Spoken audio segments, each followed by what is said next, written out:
BJD नेता मनमथ राउतराय विरोध में विवाद तेजिबा परे प्रतिक्रिया रखिछि बीजेडी।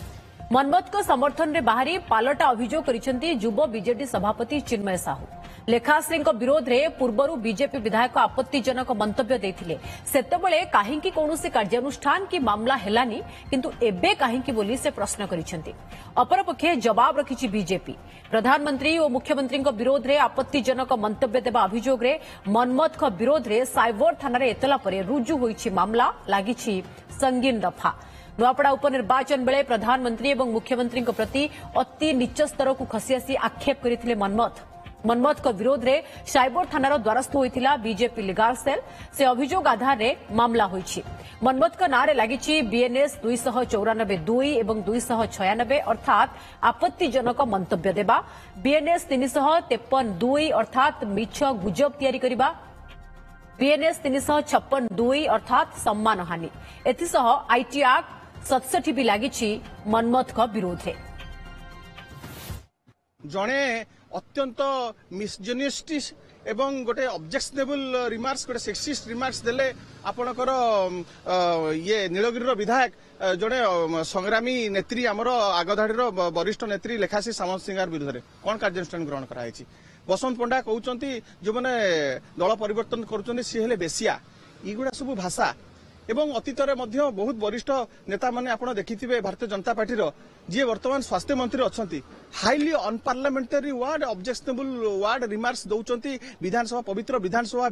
भितर एवं जड़े वरिष्ठ कांग्रेस नेता को मैनहैंडलिंग कले सेठी कौन कार्यानुष्ठान ग्रहण करा जायछि को दफा लागिछि आज पर्यंत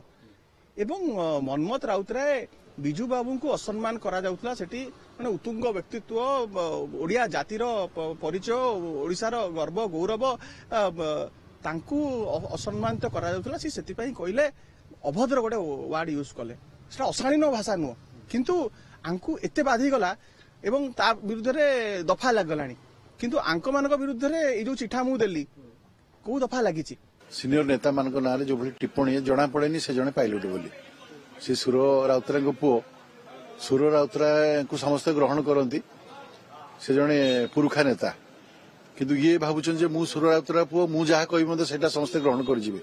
एटा आदौ नुहे। तुम जहा कहूच प्रकृत लोक कौन कहउछन तुम जानिया दरकार। मु तो एभळा घटना को यशस्वी प्रधान नरेंद्र मोदी को टीका टिप्पणी दब और अभद्र व्यवहार करिवो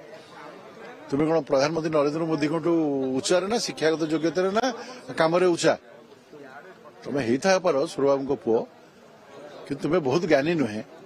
ज्ञानी लोक मैंने एमती कहती ना तेना जो घटना घटी पुलिस तार दायित्व नौ पुलिस तार काम करुच्ची जहाँ सरकारी जहाँ आईन अच्छी आईन अनुजाई काम हम किंतु मु कहबी से भाया व्यवहार न करूँ